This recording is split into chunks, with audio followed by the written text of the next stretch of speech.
Well, hello and welcome to the Black Doctors Talk podcast. I am your host, Dr. Christopher Holmes, and member of the Black Doctoral Network. So, we have another phenomenal interview and guest for you today.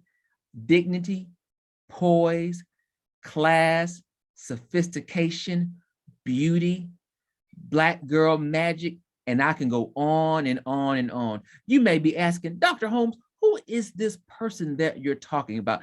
I am talking about none other than the magnetic Dr. Zelpha M. Taylor. You say, well, who is this Miss Taylor? Who is this Dr. Taylor lady? Well, let me tell you about this woman, because she's just no ordinary woman. She is an educator, a sophisticated educator of change. She has taught for years. I'll let her tell you how many years, because let me tell you, it doesn't crack. It doesn't crack, people. It does not crack. She has focused on social development of students in grade 6 through 11th grade in social studies, as well as history. This is a woman who is a lover of learning, and she's a passionate educator. So without any further ado, I want to welcome Dr. Zelpha M. Taylor to this podcast. Thank you, Dr. Holmes. You have unsettled my nerves, but I hope I can deliver for you this evening. You have set the bar a bit high, but I'll try. Listen, I think you've got legs ready to leap over that bar. Now, we're going to start, and I want you to tell the viewers and listeners, where does this journey begin for you? All right. I have just completed high school. I went to St. Andrew High School for Girls in Kingston, Jamaica. I graduated. It seemed as if I'm not sure what I'm doing. I'm doing a job here and I'm doing a job there. My assistant principal, very close, would keep in contact with my mom. She came by and she said, Zelpha, what are you doing now? You're finished, Andrews. What are you doing? I said, her name is Doris Sterilong. I said, Mrs. Sterilong, I'm not sure what I'm doing. She picks up her phone. She says, I'm calling Shortwood. Shortwood is one of our leading teachers' college. Then it was a female teachers' college. She says, I'm calling Shortwood. I'm calling Miss Myers. That's the principal of the college. I'm calling Miss Myers. She calls her. She says to me, you have an interview like in September or something like that. Get yourself together and go up there. I arrived and Miss Myers is tall. She's like 6 feet and, she's not slim, beautiful lady. And she says, you're Zelpha. I said, yes. She says, Mrs. Sterilong called. I said, yes, ma'am. She said, okay, we're going to get you into social studies based on your subjects, because in the Caribbean, you have to take CXCs and O levels and so forth. So, okay. I said, okay. He said, well, you need to go back home and unpack your stuff. You're going to live on campus. And I said, okay. So I went, I told my mom. My mom was elated. She was like, you're going to college? At this time, I am going to be the very first teacher in my family. My aunt was then a registered nurse. So she was the first nurse. And all along, I thought I was going to be a nurse like Auntie Queen. We call her Queen. Her name is Iris. Well, that didn't pop off. So I went to Shortwood. And I loved it there. I loved the training at Shortwood. If I am going on too much, just put up one finger and I will pause so you can get your questions in. This finger will never go up. You just keep going.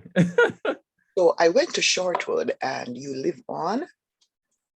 And the staff was a collection of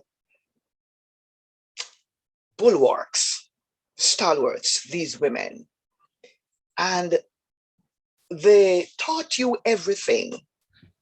There's a class on etiquette, how to set a table, how to pour a drink if you're serving, how to hold your knife and fork, how to eat on the back of the tines of a fork, how to have food in your mouth and speak with dignity and nothing falls out of your mouth.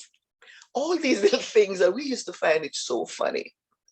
The teachers were interested. I found that I loved the courses. I think I was a late bloomer. And by then, my mind started to open up really, and I began to absorb what was going on. And I stayed there for 4 years. I did my teaching course, and you have to do teaching practice. We call that teaching practice. That was like a monster, because if you fail teaching practice, even if you pass all the courses, you failed. You failed. You have failed. Right. So you have teaching practice in the second year, and in the third year, you got your final. So I went on teaching practice, and my teacher, Mr. Carr, came to observe me, well, when you have teaching practice, it's a big deal. You stay up all night making charts and writing the lesson and talking to your friends, and you're nervous. You're so nervous. Well, he comes to observe me, and I, in my own little way, I'm teaching and teaching. And at the end, I said, Mr. Carr, I'm nervous. I said, how was it? He looks at me and he says, I will make you a teacher yet. We will make you a teacher yet. And that steadied my nerves and gave me confidence. And so as I move forward through that, I finally graduated. I finally graduated, and after that, I went to the University of the West Indies, because I realized that I needed to, just having that diploma in education was not enough. Yeah. So I realized that I had to continue to study. So that was basically it. So high school, had you ever thought about being a teacher? Had it ever crossed your mind? Absolutely not. Absolutely not. That was never, I am going to, yes, it has never crossed my mind to be a teacher. I always wanted to be a nurse, always. But when I went to college, and the camaraderie and the women, the young women, and the hope that was instilled in us, how you become a teacher, how you dress for work, how you speak, how you relate to the students, how you relate to all these things became front and center. And I began to like, like that. And that was the beginning for me. Yeah. I never looked back. I left when I taught in my country for 8 years, and then I migrated to the United States. And I have been teaching in Baltimore County since 2000. Now, what is the difference that you see between teaching here in the States and teaching back home? Teaching back home, there is a lot of leverage. There is a lot of room as to how, I'm going to use this word carefully and in parentheses, but as to how rough you can get with a student that you know is capable and who is not performing. Yes. In my country, they will say, teacher, just save the I. Right? In America, they said, teacher, I want to know, and then they do this with their heads, why you yelled at my child, right? And so I had to learn. I had to learn how to teach in this new environment. in Jamaica, you can say, you're not going out for lunch right now until you finish this essay or you finish this thing. You can say that. And the child will say, yes, teacher. No, and hurry up, right? And he goes home and he says to him, I didn't get to go for lunch. He doesn't even want to tell his mom that that happened, right? You can't do that here. There are laws and there are principles and there are protocols that you have to follow. So my whole understanding of education was revolutionized. So I learned that there is more than one way to approach education. So there is the Jamaican way and there is the American way that I have embraced, because there are checks and balances, not just for the teacher, for the students and for the parents. Yes. So it works out fine. It works out just fine. I have been in it and I love it. I love it. I've had parents who say to me, I wasn't even Dr. Taylor. It was like, that's when I was Taylor and the other name. And they would say to me, oh, Taylor Murphy, my son comes home and he talks about everything that you talk about in class. He's 15 years old. He doesn't even want to go to school, but he's motivated. I don't know what you do, like that. And so when I get, not all the time, but on the occasions when I get those types of feedback, it tells me to continue. Yeah. Yes. And I like the fact that you're saying, although in a new environment, your passion for teaching never changed. You just had to find a new way to do it. I had to understand myself. Yeah. I had to understand myself on an international level. Jamaica is a place, one place. You do not exist in this life for one place. Oh, yes. You got to be able to maintain your profession and deliver wherever you are. I always say that if you are a true educator, yes, you can teach any type of child in any place, in any position, because you have the capacity to do so. So you don't only teach gifted kids. You don't only teach Black or white kids. You don't only teach students in poverty. If you're a teacher, you're so skilled and flexible, you can adapt to whatever environment that you're in, and you will make that thing work. I quite agree, Dr. And I can only imagine going from Jamaica, where there seems to be this reverence and respect for education. Yes. For having an education. Yes. For people that deliver and are a part of education. Yes. Versus here in America, there is oftentimes this cockiness, this privilege, yes, this lack of value in what we're giving away in most cases for free. For free. For free. There's very little sacrifice in America to be educated. Yes. And you say to them, I don't care how you come here, whether you pay or it's free. Yeah. I have a job to do, and I'm going to pour something in those little heads of one way or the other. Yes, indeed. And they love you for it. Yes, we have a good time. We get along very well for the most part, and I don't want to sound too cocky, but they will say this after we're finished with a year.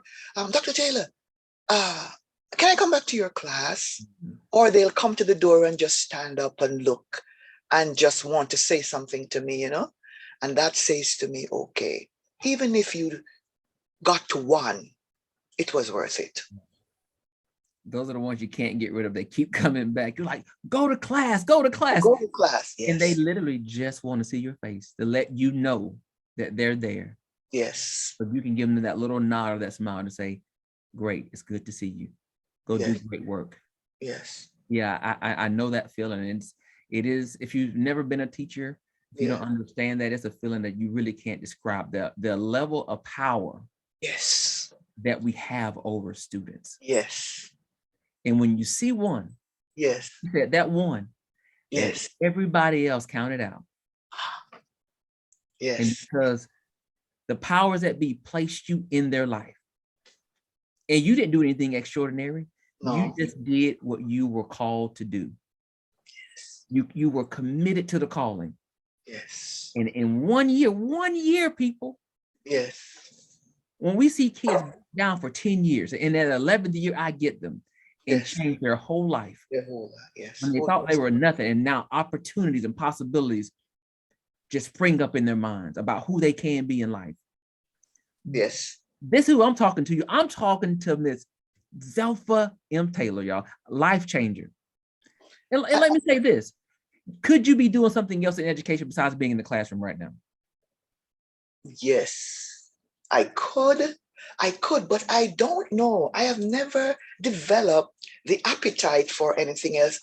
When I came to America, my friends said, Zelpha, when you go to America, you're not going to be able to manage the education system there. You need to go into nursing. I know when you go, you're going to study again, switch and go to nursing. So and so is in nursing. So and so went up, she's in nursing.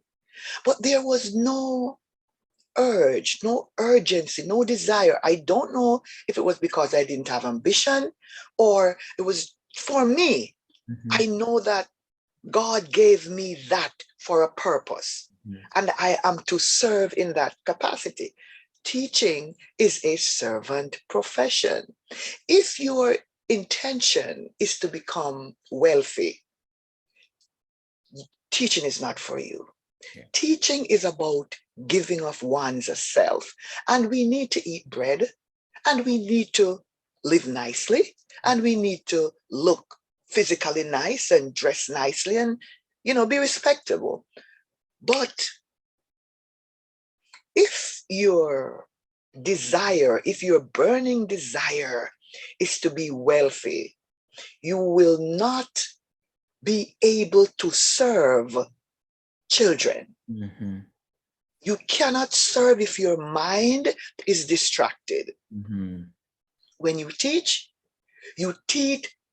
from a place of consciousness. You teach from the heart. You Mhm. look into the future of that child or that class, and you got to speak that thing even to the child who is just pushing you off. Yeah. You have to, it's like a monster, and you have to wrestle it, Mm. you know, and get it under control and deliver that thing. Yeah. Yes. I agree. And I also agree with what you said about being wealthy. Yes. When you get into education, it's not about being wealthy, No. but if it is truly your calling, you Yes. will be rich. Yes. Rich in spirit, rich in joy, rich in purpose, rich in satisfaction. You will be so rich in so many areas of your life. But the bank account may not say No, I'm it's not going wealthy, to say but that. it doesn't matter because you Yes. can go to sleep at night Yes. with a conscience about what you have done each and every day. Right. Indeed. Oh, oh, Miss Dr. Zelpha Taylor, you are filling me up today. Oh, You're I'm filling glad. me up today. Let's let's keep going a little bit. So I looked up your name. Yes. Do you know what your name means in Hebrew? It means beautiful. That's one. It means timid. It's another one. And I believe it means intelligent. And it also means a word I didn't even know until I just looked it up. Yeah. And you said it yourself. It means dignity in Hebrew. Yes, I forgot that one. I forgot that one. I want to tell you something about my name. Yes. When I was small, in primary school and so on, I'm the only school child that I know. I have known in my entire life 3 people with the name Zelpha. And I am sure of one, I think 2 girls. Anyways, when I was that age and going all the way up, I never liked my name. You had Sharon's and Rosemary and so on, and those beautiful names, and my name is Zelpha. It's the last letter in the alphabet. And my classmates used to drive me crazy with it. They would just call it to just, they were like Zelpha Taylor, just like that. And I never liked it. I spoke to my dad. I spoke to my mom. I said to my mom, how did I get the name Zelpha? She said, your dad gave it to you. I asked him, he said, I liked it. Just like that. I did not understand The significance of that name, I did not look that name up until maybe 10 years ago. Wow. I decided, let me look at Zelpha. I was blown away. Blown away. I grew up one heartbeat away from disdaining that name. Mm. And now, as I grow old, I realize that that's a gift you need to embrace. It's different. There is something. And, the Lord just opened my mind to like, do you even know what Zelpha means? You spend your whole time not liking it, like that. But I forgot about the dignity part. I remember a student called me by my first name, like, because they'll try you like that. Mhm. So he come and he said, Zelpha. I said to him, look it up. He says, huh? I said, Google it. He Googles it.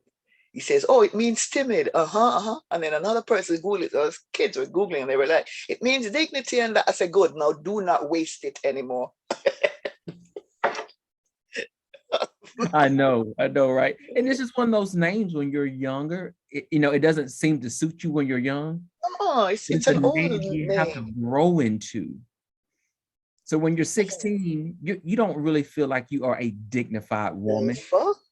But as you get older, you grow into your dignity. Yes. So your dad saw something in you.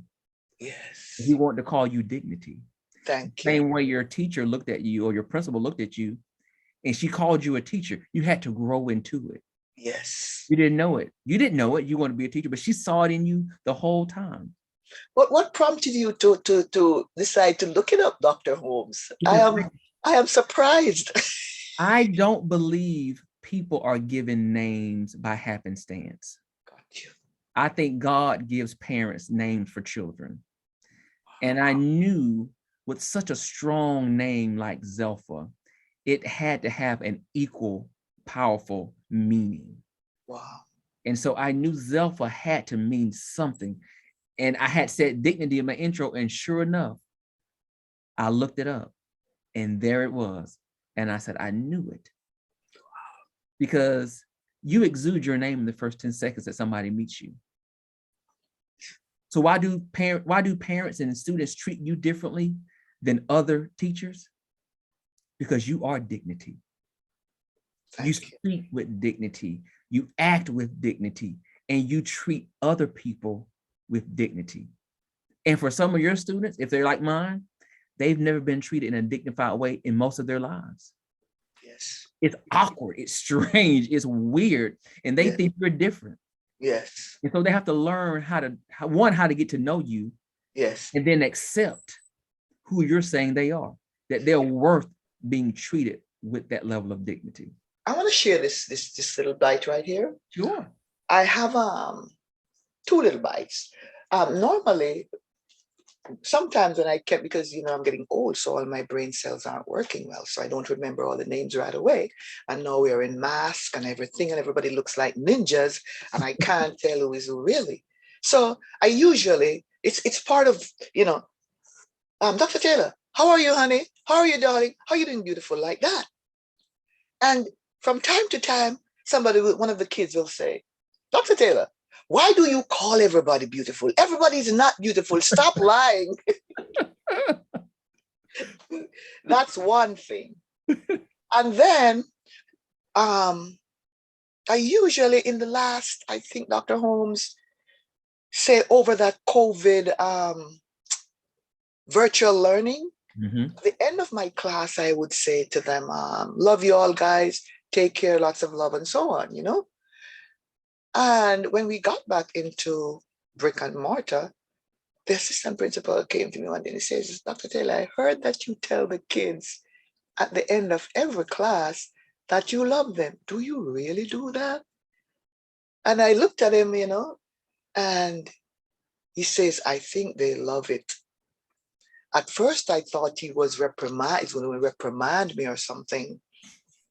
And he says, I think they love that. And with the remote, parents sometimes are walking around in the back here in the house, passing to this room and so forth. So I don't know if a parent may have said it to him, because I can't see a student just going up to him and say, "Oh, Mr. Austin, Dr. Taylor always say, love you guys," like that, or something, but just I was just trying to react to your description of students and, how they are and how we pour into them and what we have to do to them. I just wanted to say something pertaining to that. I always say that, I mean, as educators, I think that we owe it to give our students grace. Grace. And that's oftentimes meaning giving them what they feel or we think they don't deserve. And sometimes they don't treat us or they don't show up in school in a loving way. No. But it doesn't mean that you're not supposed to love them in spite of. Yes. And so the way I used to treat my kids, even if they were misbehaving, yes, and I had to get on them and discipline them, I would tell them, I'm only doing this because I love you. Yes. And that word sometimes would be so off-putting for them. Like, oh, you don't love me. You don't love me. Yes. They've never seen or felt a love like that. That doesn't hurt, but it guides and disciplines. And that's different. And so I just think that's our job, to be different, to be what they don't see in their everyday lives. So let's get back to you with your loving, dignified self. Oh, thank you, Doctor. Well, let's talk about, so you're working in education, you're doing history and social studies. Yes. Why history and social studies? Because I'm sure you could have changed to something else at some point, but you stuck with that content. Why? Well, when I went to Shortwood, my first rodeo with education, I did history and geography. And then when I went to the University of the West Indies and did my, bachelor's degree, I did geography and political science. So it was always in the political science, history, geography realm that I lived. And I trained at Shortwood to be a secondary social studies teacher. And I loved history. I loved geography more than. I grew to love history more here because I came into a new culture. And that black and white thing that existed that I did not understand, and I had to learn it. Then history became more meaningful. Then I needed to understand Jim Crow laws and black codes and racism and all the other isms. And how do you survive? How do you help children to understand it? How are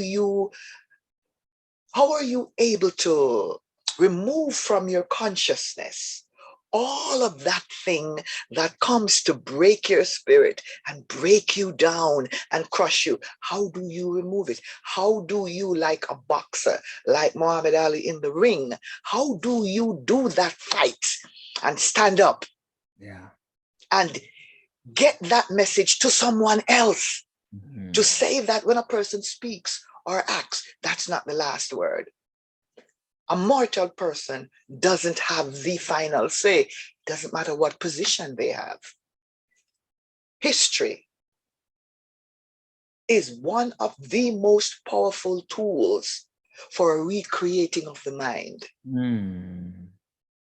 I love that. To teach it with conviction, teach it with example, not from a racist perspective. Right? Because we can all be racist. Yes. But not from that, but teach the truth. Teach the truth. And you will empower students. Oh my God. And not just Black students. Not just Black students. And not just Black students. That was my mind thinking. And teach with truth. Teach with truth. Whether you agree or not, just teach the truth. And it will expose all children. Right. To what the true history of this country. Yes. So we know that there's been this debate, right, about teaching Black history or teaching 1965 or teaching. I mean, such a huge debate. So many people who are non-Black and brown have been against teaching that history. There's no way. How can you move on as a Black person if you have no concept of this? They do not hide their history from their people. They teach up Columbus.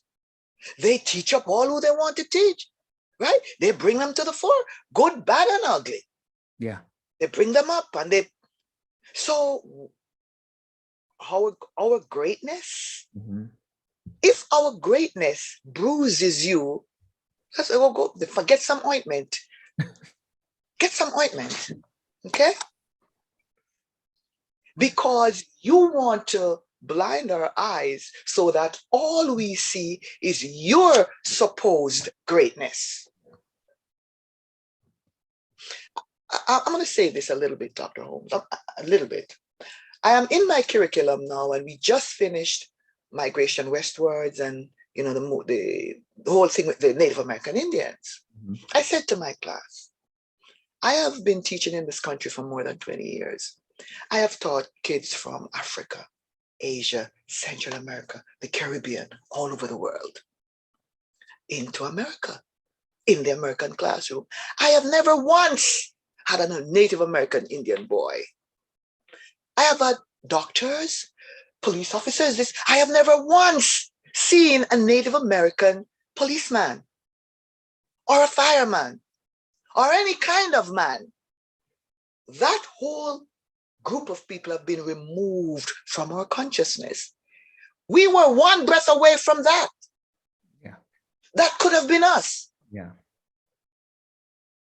Most definitely. Could have been us. Yeah. Right? But there is something about Black people that you cannot hold down. You can't. Our bodies, you can break our bodies, you can do this, you can do that. But there is this fight in the mind that you cannot test. Yeah. Bob Marley says, you can fool some of the people, some of the time. But you cannot fool all the people all the time. I love it. I love it. I love it. And that resilience. And people are still trying to figure out, after all that has been done, lawfully and unlawfully. Yes. How is it that this world was able to see a Dr. Zelpha M. Taylor or a Dr. Christopher Holmes? How is that even possible? How is that even possible? And in such a short period of time. We are a people of resilience, but I also say this, we are a people of recovery. Yes. Oh, yes. Oh, yes. We bounce back. Quickly, with a swiftness. With a swiftness. Yes. And they don't understand it, but you can't stop it. You can't. You can't. There is something spiritual about Black folks. When our foreparents, that's what kept them. Knowing God. I don't care if you worship a stone, a rock, a car, I don't care. But there is God, and our even when we don't go to church and we don't have anything to do with the pastor, and we, have all the negative things that come out about the church, there is this thing, there is this spirit that is in us that keeps us right here, above the water all the time, all the time, all the time. Yeah. People that who the world paints as coming from nothing. Yes. Oh, yes. But we are people who had everything. Oh my God. And even without the physical possession, that everything still exists. It still exists. You can't remove the spirit. You cannot.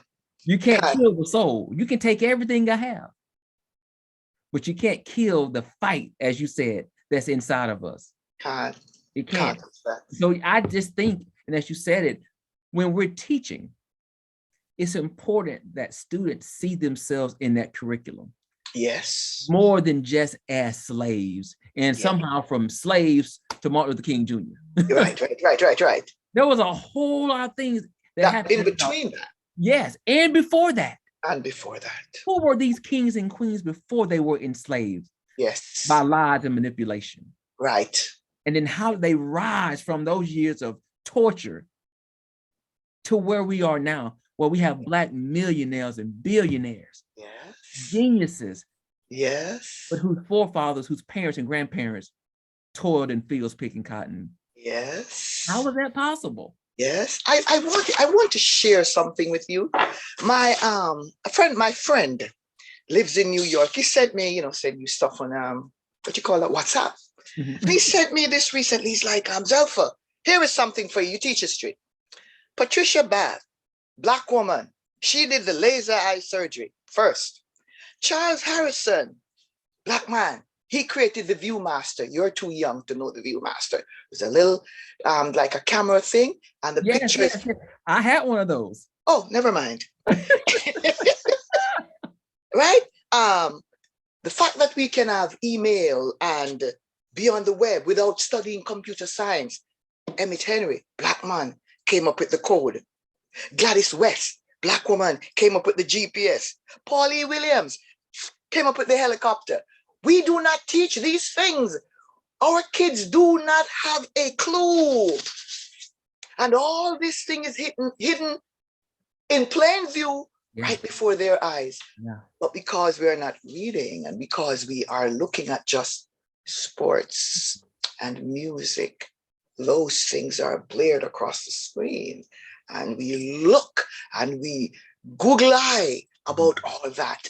And we do not look to see what our people are doing. We are still into the first this and the first that. Yeah. We are still at that level. Yeah. Barack Obama is the first Black president. Right? Come here, the first Black woman.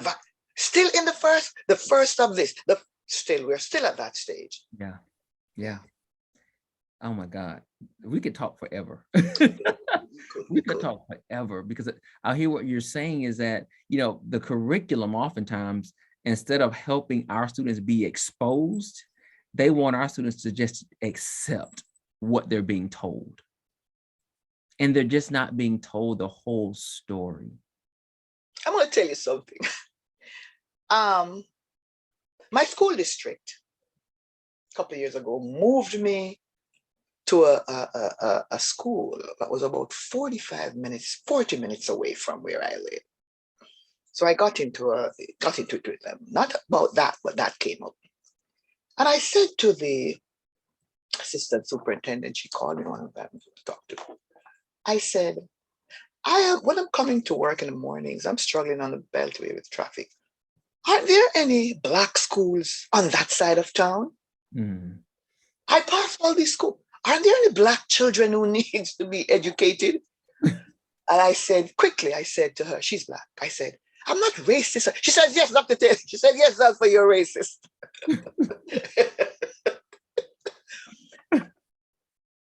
Black children need educators. Yes. I don't mean people will fool around with them and give them a little this and a little. I don't mean that.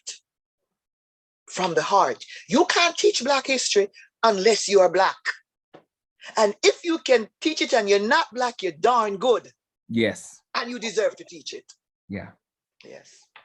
There's a level of honesty and connectivity when a Black person teaches Black history, because it's just not here. It's also coming from here. Yes. And you can feel that. And the kids know that. Oh yeah. Oh yes. They call it fronting. Yes. Look, no cap. No cap. So let me ask you this question. So you go, you get your bachelor's, you have you get your master's. Why the doctorate? Did you need it? I got the master's, and I also did a whole other set of program in reading specialization. Yes. And the doctorate is true. I've always said I'm going to do a doctorate. I always said that. But how this thing came about for me, the value of the doctorate is not, I gotta be careful about what I'm gonna say. I don't think it is so much about education. I think it has a more spiritual value than just trying to get another dollar on my paycheck, right? Because they give you $1 and then take 40 cents and say you're in this year bracket and so on. So anyways, it was this particular summer. I went to see my friend in Georgia. And my friend, another friend of ours, two of us went on. She lives in Turks and Caicos. She flew up. She said, Zelpha, I'm going on to Sharon in Georgia. Are you coming? I said, Karen. I said, yes. I went. We were supposed to stay the weekend. I could not stay. I said, I gotta go back. I gotta get back home because something like, I don't remember what it was. I came home and I went to the mailbox and I got this letter from the university that says, you can apply so and so and so. And without even thinking deeply, I started filling it out with a swiftness, filling it out. And within a week, I got a response. And they say, come in for an interview. I went in, and in that study mode, I got in and I'm doing, and 1 year passed, like that, 4 years. And when I was done, Dr. Holmes, I said, I still felt uneasy, and I'm trying to figure out, what am I doing? Am I trying to be rich? Because I know you can't be rich in teaching. And I said, Lord, I don't understand. There were times, I want to say this before I say this. There were times when I'd be writing a paper, Dr. Holmes, and I just draw a complete blank. Yes. I don't know where to go. I don't know the sentence that is going to, a transitional sentence that is going to take me from this thought. I don't know. I would leave. I would get up from the desk and I would say, Lord, I don't know what to do, but I know you know. And I would leave it, go downstairs, I come back to the laptop and I go, and the sentence just comes up. And I said, thank you, Lord. So I used to ask the Lord, I said, Lord, why did you make me do this degree? I don't understand. I know it cannot be about material things. Yes. What is it? So I am still remaining aware, alert, because the purpose of this degree will manifest itself in time. Yes. That's how I see it. Yes. Yeah. Yes. I can see many things that putting that degree to use is going to benefit you and make you wealthy. Yeah. Oh yeah. What made you say that? There is a spirit that you have. There is a story that's inside of you, and there is enough grit, but with beauty, that people need to hear from you. And I don't know if that's a book or several books. I don't know if that's being in the conference stage and presenting to groups of teachers. That may be presenting to districts that serve Black students that need to hear somebody come and empower them and encourage them. But there is something that is going to come out of you. It's going to blow your mind. Well, I want to confess to you that I'm working on my first book, but let me say this, it is very spiritual. Actually, the working title now is The Spirituality of Education. And so I've been working on it for the last 2 or so years. And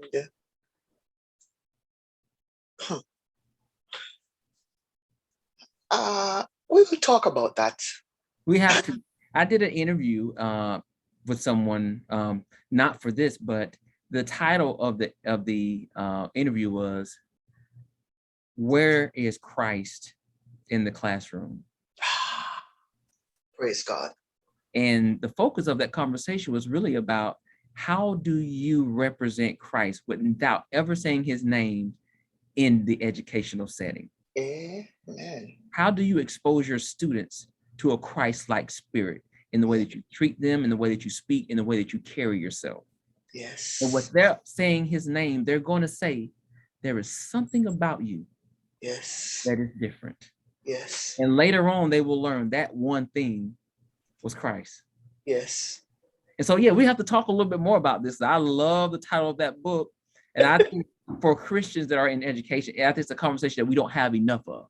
Yes. Because many times when we're weak and we Yes. feel depleted, it's Yes. because we're depleted spiritually. Yes. The job has taken away that Yes. joy that he has given us to do the job because of Right. all the other stuff we have to do.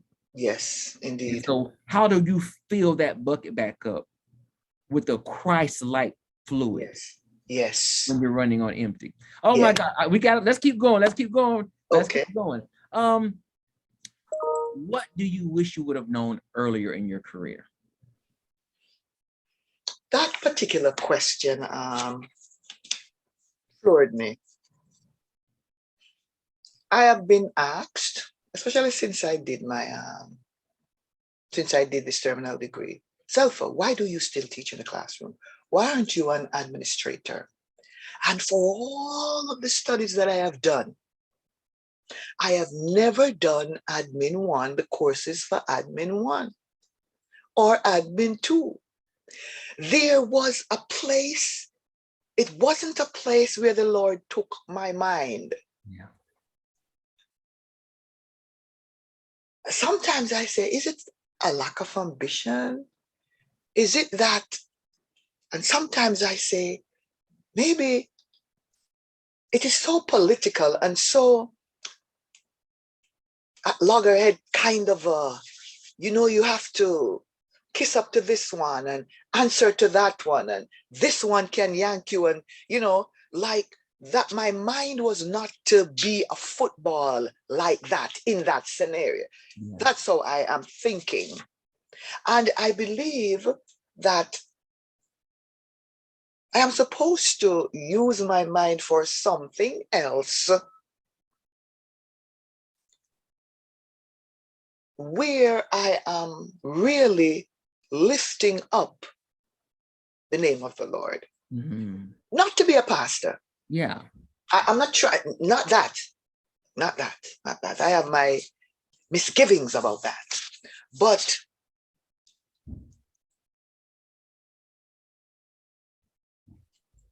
what, Because you don't have to be a minister to have a message. to have a man. All right, Dr. Holmes, you're talking to me now. So you're talking to me now. So the question you're asking is, what is it that if I had known before, I would have done differently? Or that you wish you would have, like, I wish somebody would have just told me in this game of education that I know to do this. I don't have it. Wow. I don't have that. I don't have that. I don't wish anything. Yeah. I am like leadership position in school and so on. I am not drawn. I am not concerned. I am not worried. This is the principal this time. Hi, Mrs. So-and-so, how are you? Hope you I talk to the principal, you say, we share this and that, and you tell her so-and-so, you know what I mean? And I didn't have this thing in me, the thing that would cause me to do a doctoral degree. If I had that same thing to become an administrator, I would have done it. Yeah.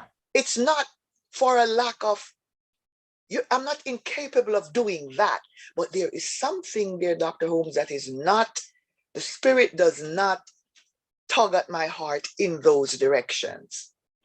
And so I don't really have any, honestly, if I had known this, I would have done that. Yeah. More, I would have that in my private life. Like the reason why I'm a Zelpha Taylor and not a, right, like that. Okay, gotcha. Right. What this could be what wrapping up one of my last questions. Yes. What is your biggest accomplishment today? Okay. I want to say that my accomplishment is not tangible in terms of physical. It's not material. It's not anything a person can look at and say, yes, she did that. She constructed that building, or she has a Benz dealership, or you know what I mean? It's Right. not material. It's not financial. Where I am in my mind,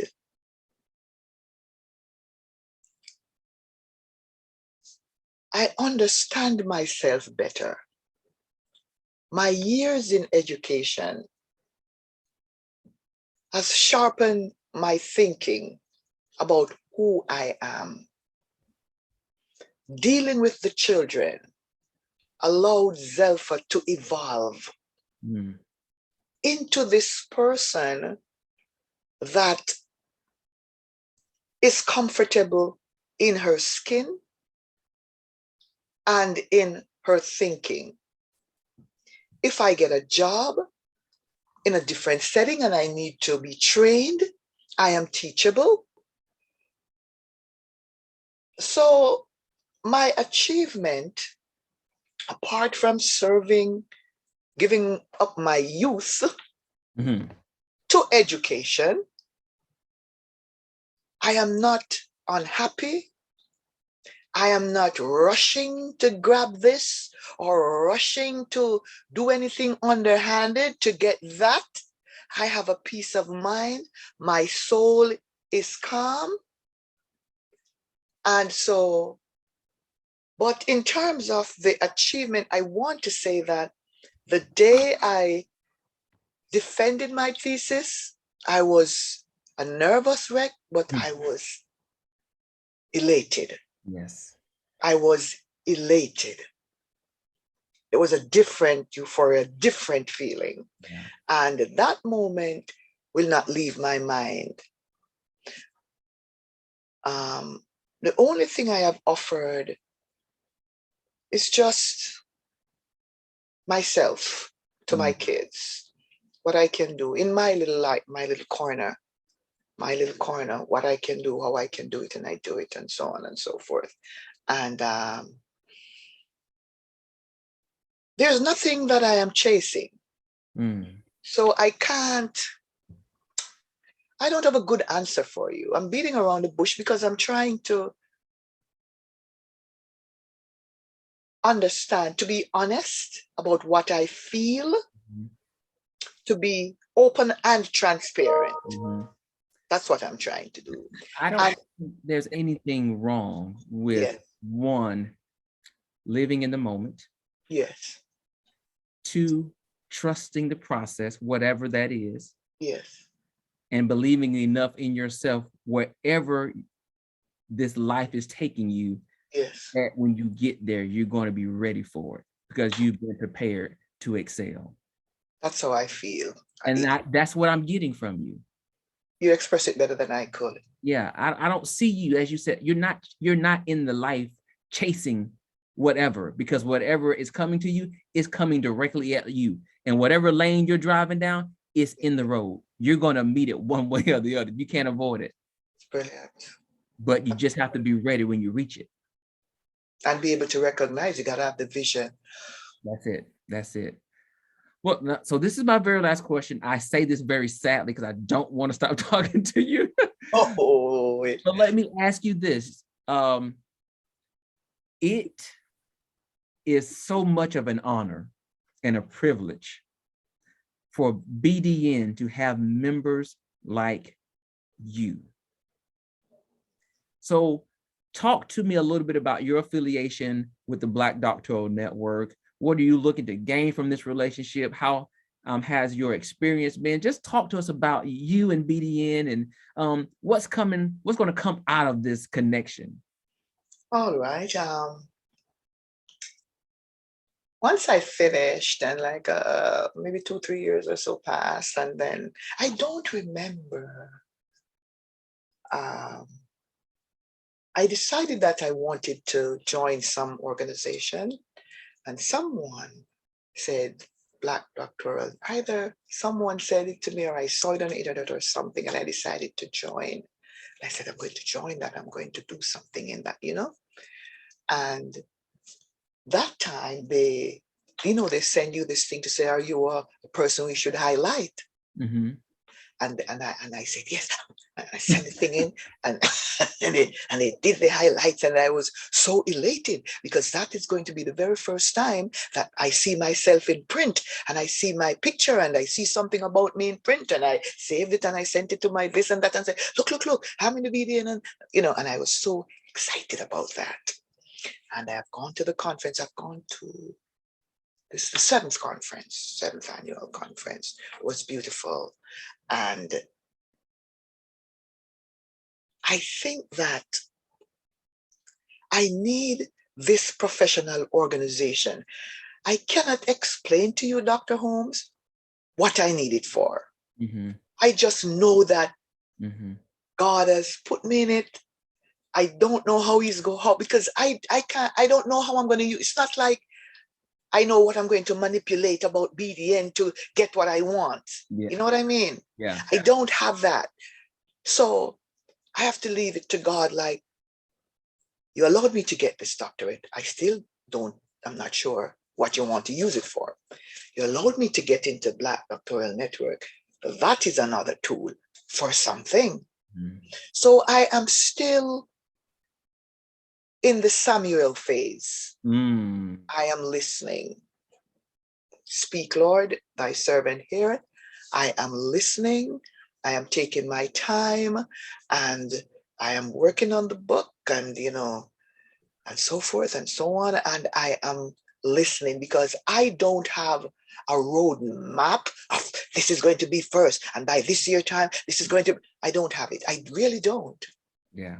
So Black Doctoral Network is going to be a part of my growth. I just cannot explain to you how. Well, I can tell you this. Your now looks nothing like your next. Thank you. That's so nice.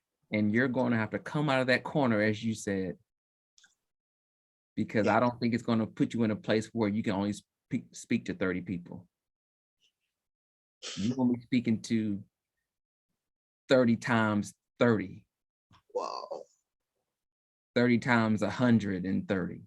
That is so encouraging. I don't and this interview here, I don't know how I came to be asked to do an interview. I don't know how the Lord would choose a gentleman like you, a spiritual person who gets it. Sometimes you talk about God with some people and they get uneasy. You can't even have the conversation because that's not in their, it's not a part of who they are. So you can't develop that conversation.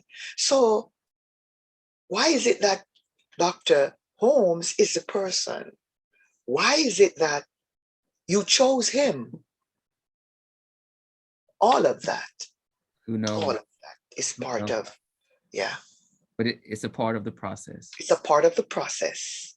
The plan has been laid out. And so you and I were destined to meet Dr. Zelpha Taylor. I feel that. I feel that.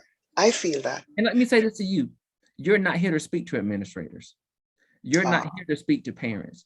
You're here to speak to teachers that believe in what you believe in. And that's ensuring that Black students get a quality education that views them, sees them, and values them every day. And who's also not afraid to say, I love you. Thank you. And that may be how you end every talk that you do. Yes. And don't forget. Yes. I love you. Thank you. Because you're going to treat that conference just like your classroom. Wow. And before you leave them, you treat them the same way you treated your students. You leave them with love. Yes. Because that's what you are. You're love. So we are so honored that you are a member of BDN. Thank you so much. Although you did not know when the call came, you accepted the interview. Thank you for being here. Thank you for presenting yourself as authentically Zelpha. I gotta I be don't true. think you know how to show up as anybody else anyway. I, I can't fake it. I can't fake it, Dr. Holmes. I can't I, fake it. I believe that. So let's wrap up. If you would not mind telling our viewers and our listeners where they can go to learn more about you and your work. Well, I do not have a wide presence on social media. Um, I have a Facebook account, and the only reason why I have it is because my friends came and said, Zelpha, you are so backward. Everybody's on Facebook except you. We are making an account for you. And then I went on Twitter after my first BDN meeting, the conference. I went on Twitter. So that's it. And then I have my what you call it? LinkedIn.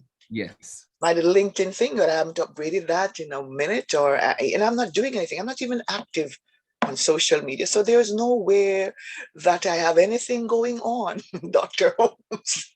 Well, if they want to find you, they can go to LinkedIn. Baltimore County Schools, public schools. That's where I teach, yeah. They can find you there. So you go to Baltimore County Schools. Remember, y'all, she's in Baltimore, Maryland, y'all. Yeah. Yes, yes. We're not teaching. This is not a weak environment. So this is a real deal Holyfield teacher right here. Right. So this is no joke. So if you want to look for it, go check out Baltimore County Schools, public schools. Look up Dr. Zelpha M. Taylor, and I promise you, she will come up. But we'll share all of her information with you. Guys, thank you so much for taking time to join us. Thank you for listening. Thank you for watching. Thank you for every nugget that she just dropped. I hope you picked every last one of them up. And while you're going and you're following Dr. Taylor, go and follow us on all of our social media channels as well. We would love to have you, and we would love to connect with you as well. But for now, like, share, comment, and like I say, subscribe, and go and tell somebody about the Black Doctoral Network. Tell your mama, your cousin, your friend, even tell your pastor if you have one. If you don't, that's okay. But go tell somebody about Black Doctoral Network. And for that, guys, we will see you next time. Like I always say, we love you, be safe, and be blessed. Goodbye.